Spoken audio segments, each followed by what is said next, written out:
Let's assume there's a person out there that's at idea stage. Now what? Who are you selling to? And are there enough people to pay for this?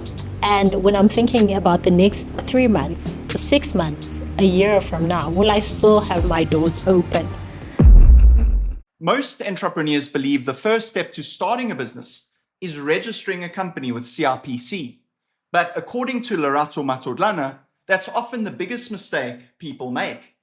In this conversation, we unpack what entrepreneurs should actually do first, how to validate the idea, find paying customers, and build a business that can survive beyond the excitement of a new idea. If you're building a business in South Africa, this conversation could save you years of frustration. Now, Lerato, we've got a business. Let's assume there's a person out there that's at idea stage. They've thought up an idea.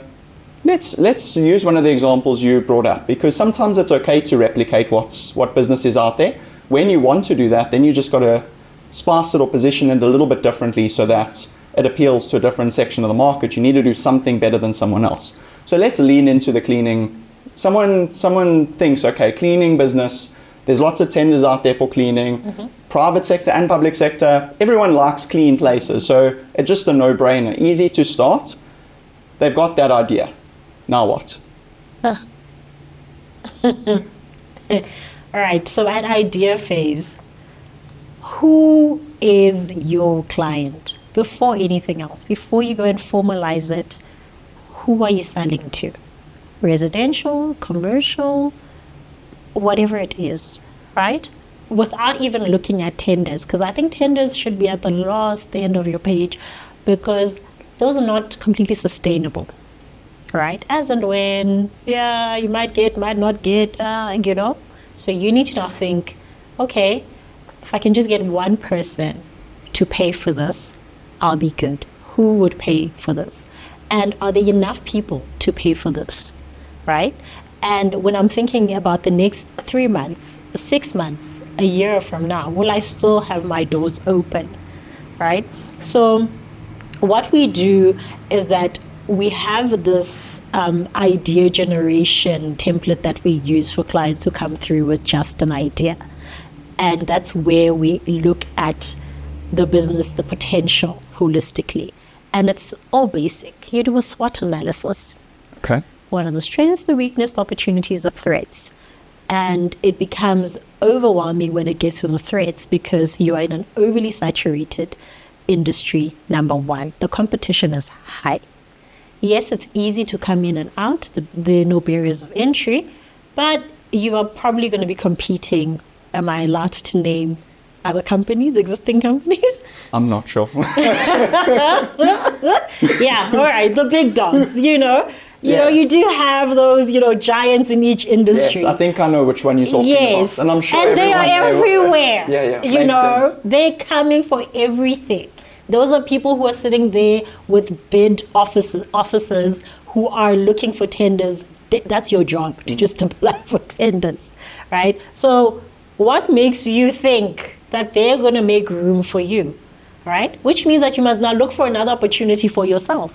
If it's me doing cemetery cleaning, if it's me cleaning after disaster sites, if it's me going and doing post-construction cleaning, you cannot go the same route where you can see there's no room for it. Yes, cleaning is an amazing industry. We all love cleanliness. It's next to godliness. But the gap that exists, is it big enough for me to be able to build something concrete and sustainable from this? So that's basically what goes into the activity of qualifying whether this great idea will actually be something that I can actually sustain myself. But, a lot of clients come through with amazing ideas, and everyone thinks that their idea is a unicorn. Everyone wants to be that guy who went and told Trump that we are, everyone wants to be like that guy. Billionaire status, this thing's about to change the tech world, this thing's about to change how we do things. I just need to see and meet the right people. You haven't tested the market, you haven't validated the idea, you have nothing concrete to show us that this is life-changing. Do you know how often that's happened to me in other areas? Like, I want to rock a stadium with an electric guitar.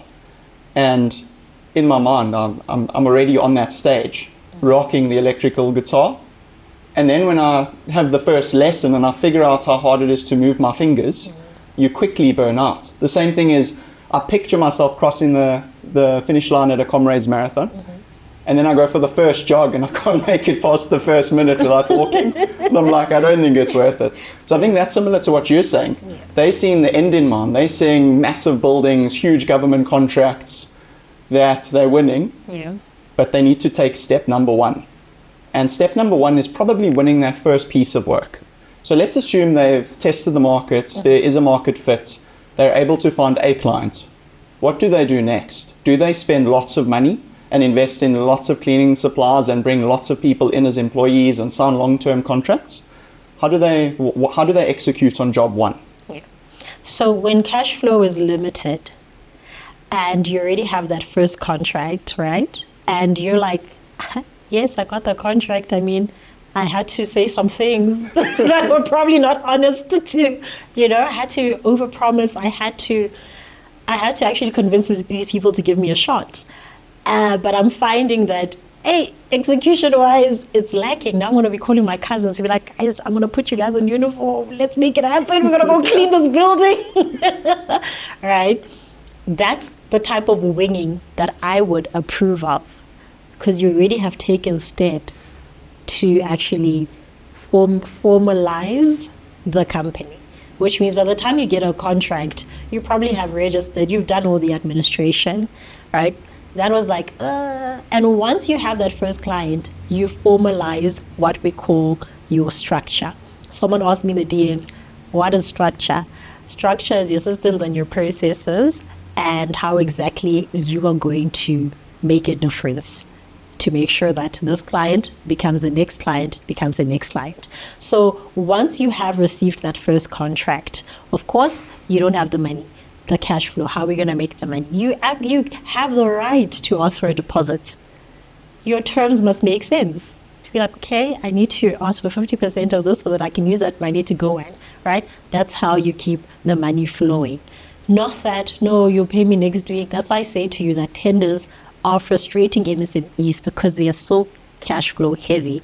You don't have the financial muscle to execute, wait 30 to 90 days, however long it's going to take, and then get paid, pay overheads. You're probably in debt at that point. Then you're already working at a loss, a setback because of poor planning. You couldn't strategize, right? So immediately when you find that you have a job that you are struggling to execute financially, go to the client and ask for upfront payment.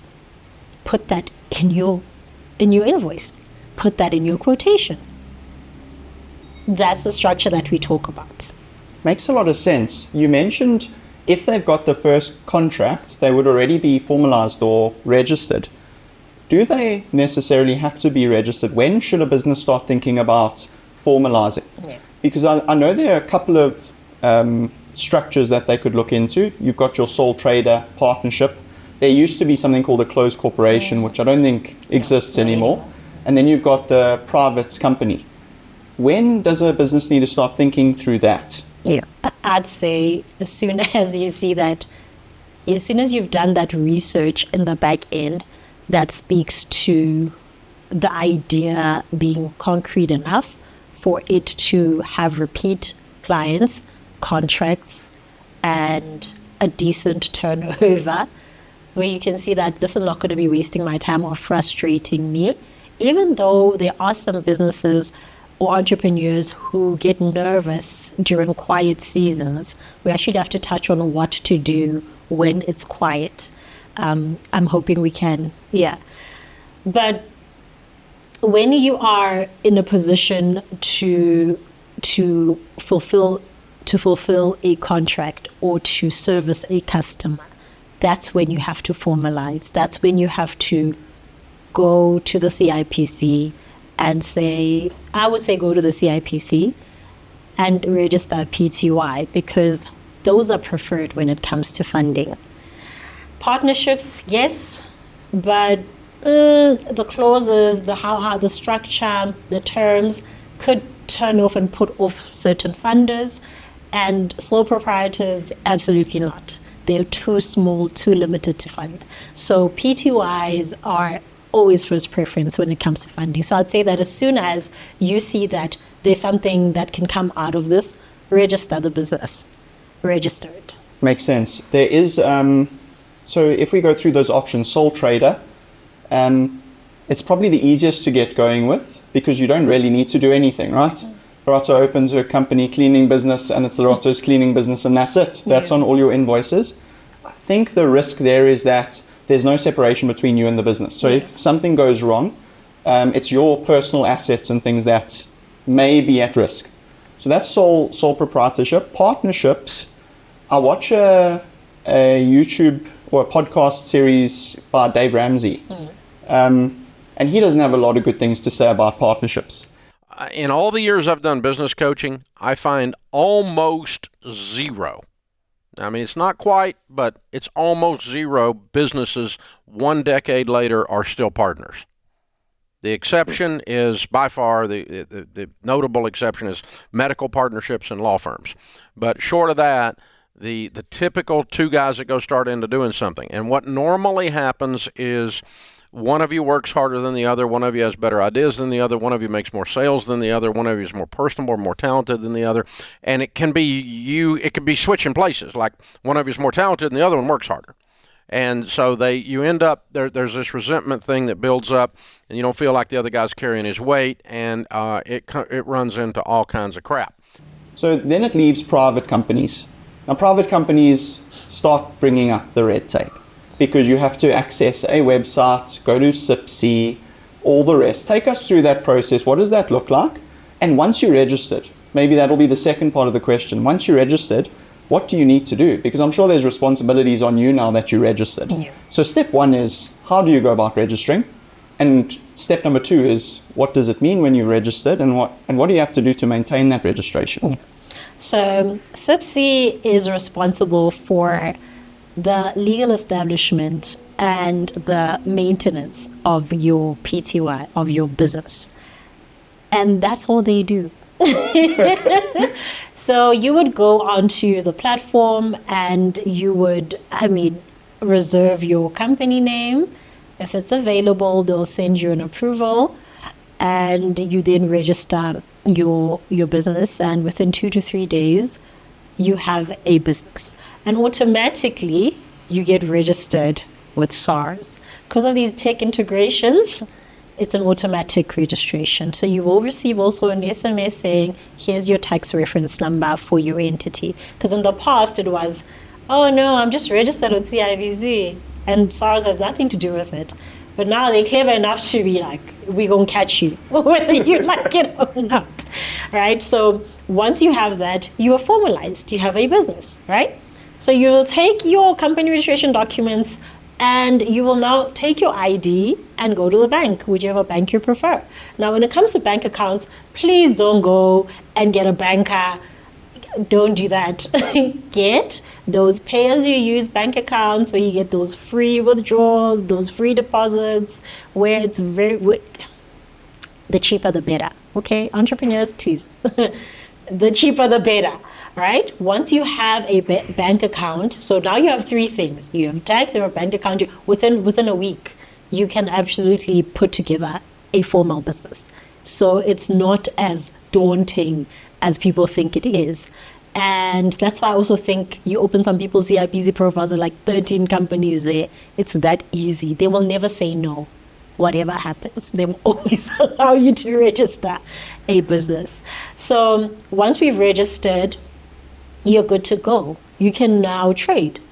You can now think about, okay, let me formalize it internally in the back end within my 4 walls. Because now I am a legitimate operational business who is accountable to SARS, who is accountable to CIPC to maintain the business. Now you maintain the business by going and filing your beneficial ownership per annum, and you also go and pay $100 to CIPC to say, I have intentions to trade in the coming year. That's all an annual return is. It's the renewal of your status, right? That's why when you miss it, it will literally, you'll be deregistered because they're under the assumption that you have no intention to use this company anymore. right? Beneficial ownership, you're simply saying that all of the directors within the business are the decision makers. There are no external influences. And this is an international regulation that actually empowers South Africa to prevent money laundering and company-related crime. So that's why we submit beneficial ownership. It is also like an international practice. It's all over the world. So we only just adopted it in 2023, and my TikTok went crazy.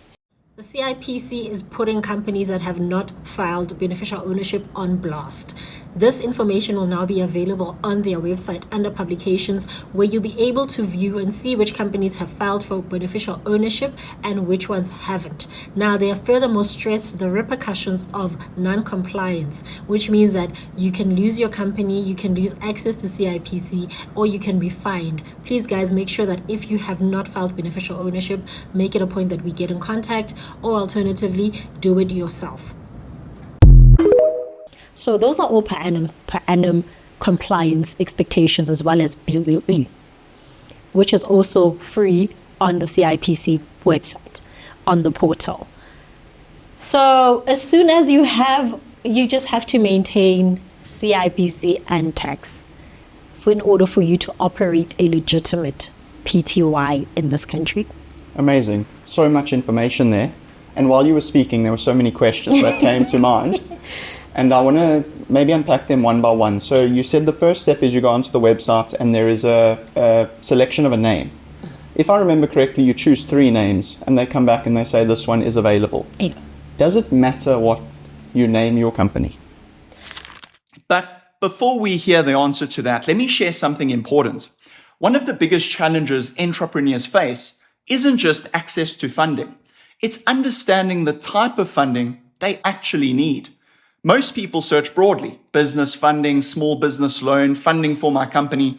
But funding doesn't really work like that. In reality, there are different types of funding designed to solve different problems in a business. For example, if you've won a contract but need capital to fulfill the order, that's where purchase order funding or tender funding comes in. If you've already delivered work and you're waiting 30, 60, or even 90 days for a customer to pay, that's where invoice funding can unlock the cash that's already sitting in your business. This is what we call fit for purpose funding, matching the right funding to the specific problem your business is trying to solve. And that's exactly what Sourcefin tries to do. Instead of trying to force every business into a generic loan, Sourcefin works with the entrepreneur to understand the opportunity, structure the right type of funding, and help them unlock growth. If you want to learn more about the different funding tools that exist, we've also created a video explaining 10 different types of business funding and how each one solves a very specific business challenge.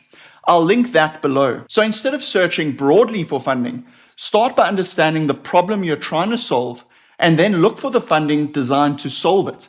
And if you're not sure where to start, you can always reach out to the team at Sourcefin. Now, let's get back to the episode. I would say it does, yes and no. I mean, there's so much to a name. Some names, for instance, if we say Lerato's Cleaning Solutions, already I've boxed myself into cleaning, right? But if I want to have a generic, I think not even generic, a vast name that leaves nothing, for you have to ask, what exactly is this person doing, right? So that I can absolutely chop and change as I please without having to go to the CIPC to update my name. Or if I'd wanted to tender in another industry or expand into it, I would necessarily be limited by the name. So it also would give me the credibility, and perception is everything. The person who is dealing with your documents doesn't want to assume you're a chance taker.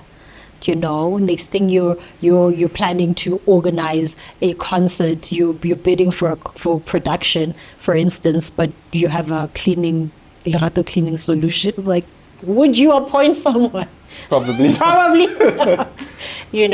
So there's a lot to a name. So I'd say that when you are picking your name, make sure that it will not limit you and your chances, so that you miss out on opportunities that can actually help you, right? Because part of being in business is diversification. So if you want to take on certain opportunities, your name shouldn't be one of the, barriers to allow you to actually access certain industries and opportunities, right? So once the name is sorted, they actually will approve the name that does not exist. So the first thing you would have to do is go onto Biz Portal, and you can actually search for certain businesses. If you have an idea, you'll see, okay, how many Lerato corporations are there, and so on and so forth. And then you will able to at least maybe swap the letters or the names or whatever it is, or get a most unique name out there, right? So that's basically what goes into selecting the name. So you reserve about 3 names. It's 50 Rand per name, and then they'll return with a report saying, yes, it's available. You can now continue. It has been reserved for you. Understood. If you lock in a name, let's assume you lock in Lerato Cleaning Services, are you able to trade as something else in different businesses? How does that work? So if Lerato Cleaning Services Pty Limited wants to be Lerato Conference and Events, are you able to have the Lerato Cleaning business or cleaning services trading as? Or do you register a new company? Or do you change the name? What's the best approach for a small business when that happens? So for a small business, I would say you have an option to either create a holding company, and a holding company would then require you to register another company. So it will be Lerato Cleaning Services, and then Lerato Cleaning Services would be the mother, and then you would have Lerato Corporate Events as the child, right? So Lerato has shares, is a major shareholder in Lerato, similar to what you see with that other big cleaning, where it's cleaning, it's pest control, it's like, yeah. Because you have that whole subsidiary and holding company structure that exists that affords them to. But even that makes the different entities independent. They have their own financials, they have their own different structure. So it's like a hierarchy. So I think with small businesses, to avoid all of, maintaining multiple businesses at the same time, just get a generic name and do everything under one, because it's easier for you to maintain. Yeah, the headaches are probably, you've got SARS, you've got beneficial ownership of different entities. Yeah. Yeah, I think to avoid the headaches, it makes sense. Then I think when you are registering your company, you're probably looking to add directors. What is a director, and who should be directors? So when it comes to directorship, there's a difference between directors and shareholders, right? So when it comes to you selecting directors, I mean, do we have to talk about partnerships? We can. Completely up to you. So directors are people that direct, people that have a certain control about the direction and the strategy of the business, and they're also responsible for the execution thereof. So you are absolutely going to be accountable for whatever happens in the business, whether good or bad, right? So as a decision maker, you have to be documented so that we know exactly where to go and who to hold liable. So when it comes to you establishing your business, you need to be ready to take on that particular role. And then when it comes to multiple directors, then internally a conversation needs to be had to be able to establish who will be responsible for what. You find that sometimes people are frustrated because of an overlapping of roles, of decision making. Some people are putting in the effort, some people are not putting in the effort. Last year, we had a client where they built amazing 10 units in Mamelodi and Pretoria, and there were 5 directors, but one of them was not contributing monthly to the upkeep. How property is, to cover the overheads, everything, right? And there was absolutely no contribution from them. But because they had failed to formalize at the beginning, it was now difficult for them to confront you. Jedd, you've missed the contribution since June. It's literally December, what's happening? So we came on board, and that was the major setback within their business that I picked up, because they had an element of friendship that was overlapping. into the business. And now we can't confront each other because we value the 18 years that we've known each other and our wives are friends, So it's very easy for the relationship and the boundaries to sort of be, it was a bit of a sticky situation, right? But we eventually got it right, and they had to have uncomfortable decisions. So when you are a director, you must be able to separate the business from the personal, Another example, I received an email from this lady. Hi, Lerato, I registered a company with my boyfriend then.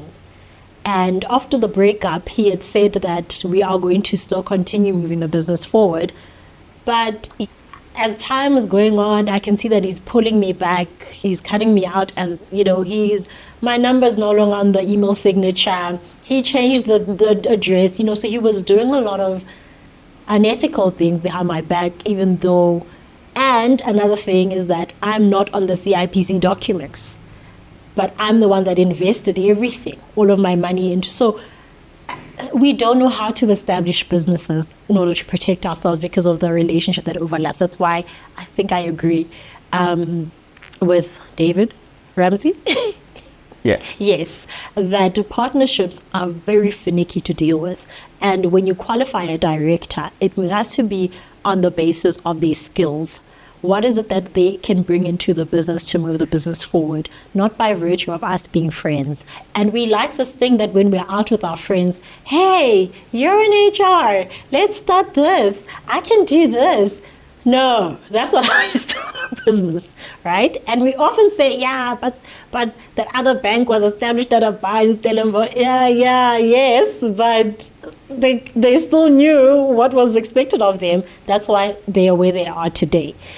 So directors moreover on the skill set, on a value basis, is exactly the core of a director. Those characteristics that I mentioned earlier, those need to come through first, then the skill. And you mentioned the directors are different from shareholders. What is a shareholder? What is a director? All right, so a shareholder could be someone that you give equity to by virtue of them investing. And then you give them some sort of control, decision making, you give them some sort of control when it comes to finances, when it comes to qualifying clients. So shareholders are there, but they're not there. They're not on the ground doing work. Then when we come through, perhaps at the financial year where we're about to talk about how the business performed. So I think most SMMEs are not at shareholder stage yet. I think I've encountered less than 5 who actually said, no, we do have shareholders. But we are, running the business separately. So it's not very common in the SMME space. You find that it's just directors and you find that it's like less than four people in the business. Not very large groups because we are still starting. Then what I'm hearing from you is, in South Africa, the typical registration process is one person, let's assume Lerato, is ready to open up a business. Lerato goes to CIPC, registers a business, finds the name, registers it successfully. She's taken advice. She decides not to have any other directors. She's a single director, and she owns 100% of the shares. So she's the only shareholder, and she's the only director. So that's how most businesses, I'm assuming, are set up in South Africa. And would you say that's probably the best setup for a new business, a small business in South Africa? Yes, I prefer it. My bias is that I actually prefer one-man shows, even though it can become very, very heavy because, heavy is the crown. And it becomes quite challenging for you because if you are alone as a director, then it means that you wear many hats. So you're responsible for every division and you need to make it work, right? And that's why you find that along the way, you neglect certain responsibilities, you neglect some expectations, and you drop the ball, And the first area where they would drop the ball is when it comes to admin. SMMEs, business people hate administration. They often outsource it, and they outsource it sometimes to their own detriment. What I mean is that you give someone access to your company, your baby, take it on. and you find that along the line, this person does not give you access, you don't have your logins, you can't even interpret what has been happening. You know, some people have had the company stolen from them by not knowing. Some people have had their companies deregistered just by virtue of, I handed it over to an accountant, I handed it over to so-and-so. There was a guy that was helping me. I don't have my logins. How do I, So you find this should be, call it like, I suppose we assume it's common sense. We assume. But it isn't necessarily. Some people haven't had the opportunity to access that information or that guidance. Okay, so we want it very clean. Single director, single shareholder. And I suppose you don't really need to bring in directors if you need admin to be done. Once you start growing a little bit, it's bringing in employees, maybe a consultant, maybe you've got an executive assistant that's remote that can help you with that. Maybe you can outsource your finance and your bookkeeping, keep those costs low. So I think it's quite a big decision to bring a director on, and it's quite a big decision to bring a shareholder on. But I don't think it's going to be within the first year or so. You've got to get the business moving, growing, scaling. And once you feel perhaps you're not moving as fast as you'd like to, perhaps you're dropping the ball, that's when you start considering, is it a strategy thing? Then we need to maybe bring on a director. Yeah. Or is it an administrative capacity thing? Then I need to start bringing on some resources to help. It needs to make sense and align with your business plan, which most of us don't have when we start, right?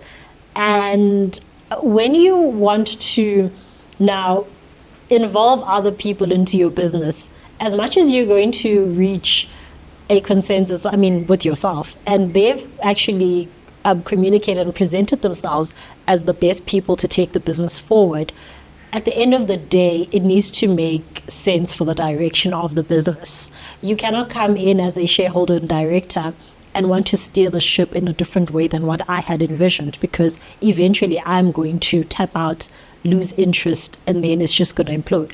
So when it comes to also that, it has to be at a stage that the business actually needs that sort of intervention to move it forward, right? There is a risk of prematurely involving external parties because the cracks will show, right? That's why when it comes to funding is two things. It is an accelerator and it's also an exposure.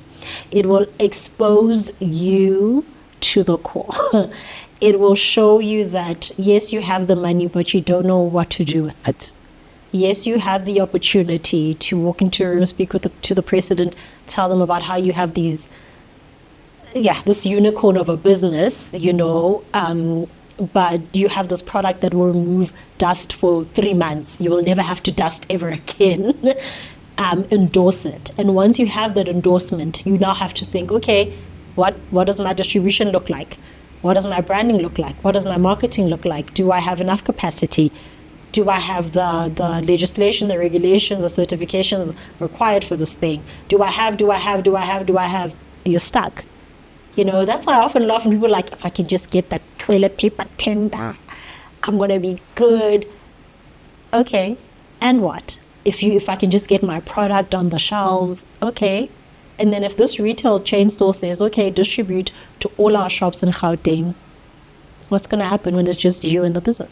With 90-day terms. With 90-day terms. Deliver them to us, and only if we sell them, we'll pay you, or we'll give you 90-day terms. Thank you.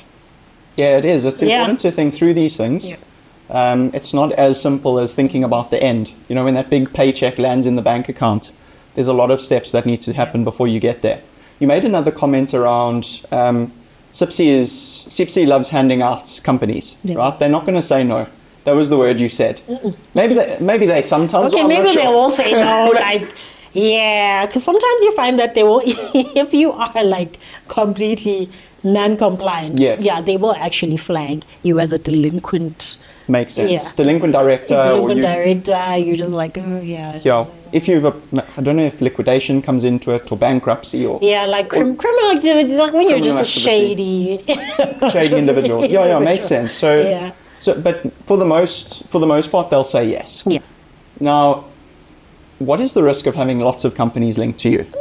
Because you said some directors or some people that you work with, they've got 15, 20 directorships. What's the risk?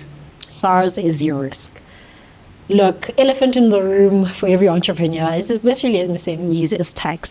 We just like we see tax as punishment. We see tax as this thing trying to take my money, So you find that we are extremely intimidated about tax, and we don't understand. Remember, I said earlier that as soon as you register a company, SARS knows, right? So already you're an entrepreneur. You've registered a business. This is maybe your 7th business. Already you have a string of other businesses that are in the registration process, or they're non-compliant on the other side. So CIPC will just give you their overview. But when it comes to SARS is looking at you, then they're accumulating those penalties. They're accumulating penalties because you didn't file an annual return, perhaps from 2017. And for one business, you haven't filed from 2020 for another business, you haven't filed from 2023 for another business. That's what we see.